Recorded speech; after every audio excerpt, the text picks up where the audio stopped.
যশোরে দিনে দুপুরে মোবাইল ব্যাংকিং প্রতিষ্ঠান নগদের ৫৫ লাখ টাকা ছিনতাইয়ের ঘটনা ঘটেছে। আজ সকাল 11:15টার দিকে মনিরামপুর উপজেলার কুদুয়া জামতলা এলাকায় অস্ত্র ঠেকিয়ে এই ছিনতাই করে ৪ দুর্বৃত্ত। খবর পেয়ে পুলিশ ঘটনাস্থল পরিদর্শন করেছে।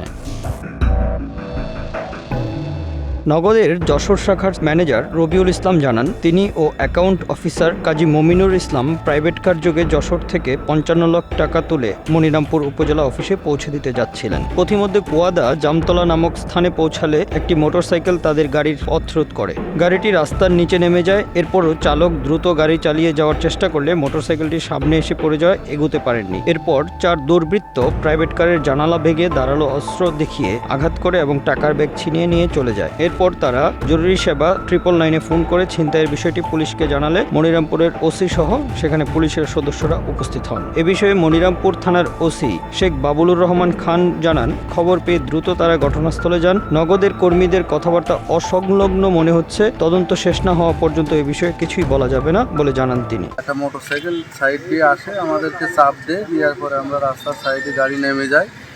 যাওয়ার পরে গাড়ি স্লো হয়ে গেছে। স্লো হয়ে পরে আসার পরে মোটরসাইকেলটা সামনে এসে দাঁড়ালি তখন আমরা তো বুঝছি যে ঝামেলা, এটা কোনো ধরনের সমস্যা।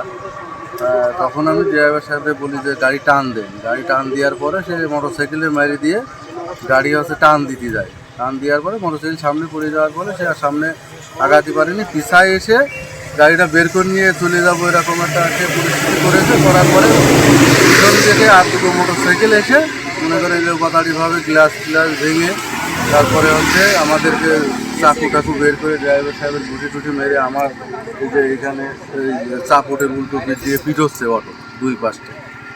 পিটানোর পরে গ্লাস ভেঙে ব্যাগ দিয়ে তারা একদম নিমিষের ভিতরে। Bangla affairs news desk.